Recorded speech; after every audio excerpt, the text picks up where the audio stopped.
and Roth. Greetings, Mat Men. Coach Clive Maxseef here, back with part 5 of our Monday front foot video series.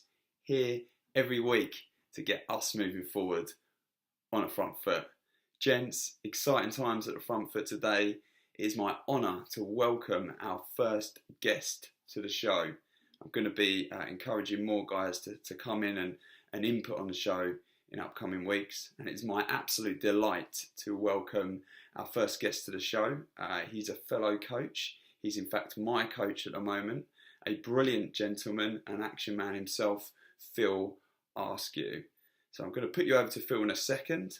Before I do, I'd just like to remind you guys that at the MAP, on our meetup site, we have meetups running throughout October.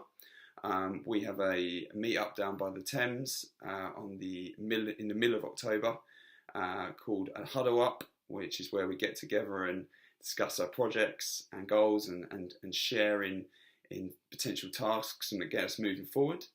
At the end of the month, we've got a leadership walk going on down in Greenwich, Maritime Greenwich, more about strategy.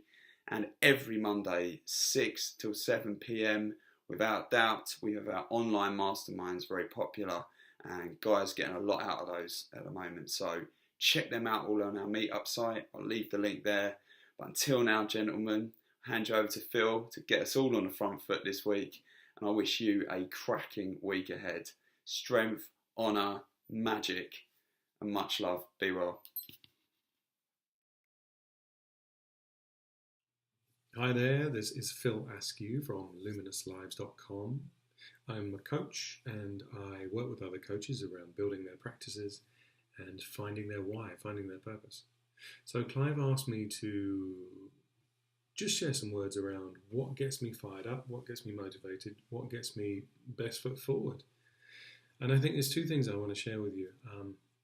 The first piece is to find the why in all of the tasks that you assign to yourself. So if you have a series of tasks that you're doing in your, whether it be building your coaching practice or in your job, in your career, if you have a series of tasks, make sure those tasks all point you towards the best outcome of yourself, the most fulfilling outcome of yourself. So if there are some tasks in there that you're really not looking forward to, for instance, doing some accounting, not the most enthusiastic about that, I must be honest, in the mornings or any time.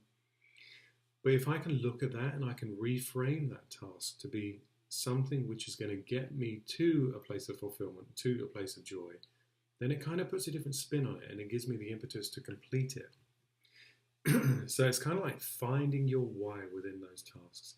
So if we just look at accounting, for instance, I think about doing that as opposed to doing something more enjoyable and exciting. It gets pushed down further down the list unless there's somebody barking at me because the tax return is due. Can't help it. That's just how I kind of hold those pieces. I'm more creative, I'm right-brained, I'm innovation, I'm high level. But those things need to be done. Yeah, accounting needs to be done.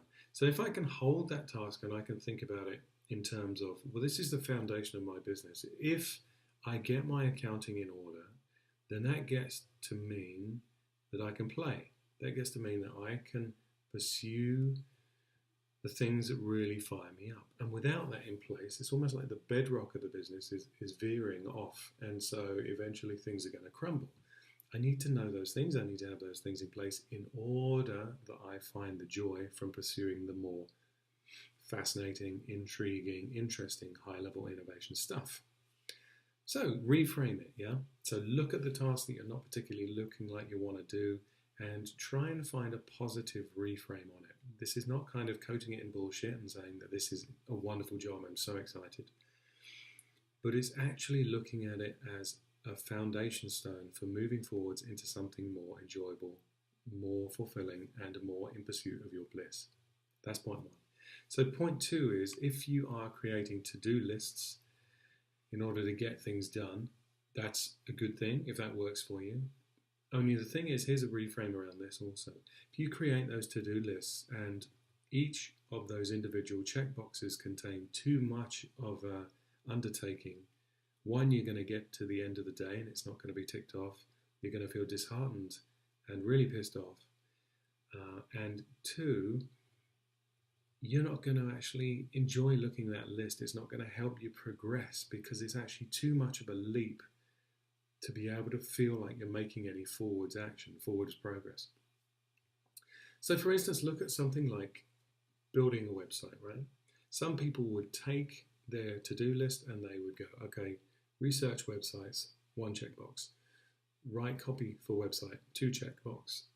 Find good photography for website, 3rd checkbox. Now that's fine in theory, it sounds pretty good. But think about all the things that need to be done in order for that checkbox to be checked. In order for you to tick that box for finding photography for the website, it would mean you seek out the photography. It would mean you think about what kind of photography you want. It would mean finding a photographer maybe, or finding stock image libraries.